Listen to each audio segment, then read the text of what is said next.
Deməli, gedirik. Videoda. Ha. Bambırlıq eləyir, videoda bambırlıq eləyir. Videoda tutdu bambırlıq. Deməli, gedirik. Bura haradır, Hacı kənddə? Adam yadınıza gəlməz. Alma bağından çıxırıq, yuxarıda adım bilmirik, gedirik ora. Vermə. Paslaşırıq, topumuz, adımız, hər şeyimiz. Mən maşın vuracaq. Bax, budur.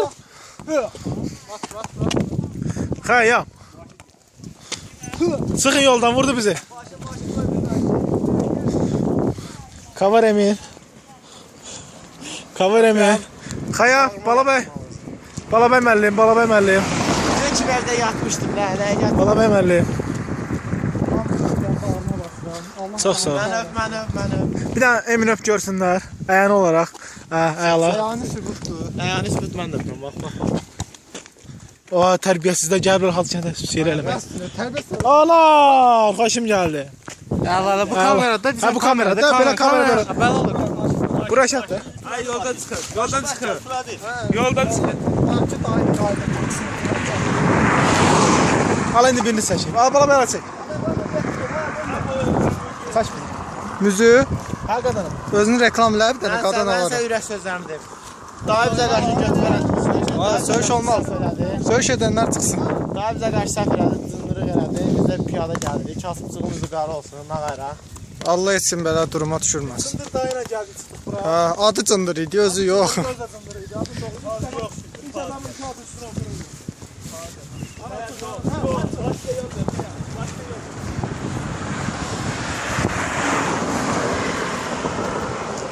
Muzlusun kan burası deşdi belə. Şey var, Onu demirəm, bu ipin deyil. Bakir oldu. Bakir ama onu böyle gördük. Nasıl bakir oldu. Bırak. Atma, mən atma. Mənə rəş at, mənə. Dayının adı neydi? Peysel? Atmayın, alın. Dayın adı Bakir'a da. Bilip koy. Bakir. Adam Bakir. Bilirlər ki, Bakir'a çıxmaz ya. Əla. Deyirlər ki, bəlkə sonrasında adı Bakir olur. Allah. Ne varsın?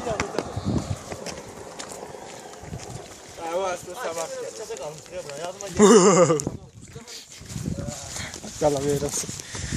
Kameraman Emin İsmailov. Müzü, Kamran Paşayev sən qardaşındır da. Çəkil. Ay Müzü. Face'də mənə dostluq göndər və qəbul eləyim. Müzü, amma ona denən ki, mən onun bildiyi oğlanlardan deyiləm, amma tərbiyəliyəm. Ha. Özümü çəkim qoyum. Koyma.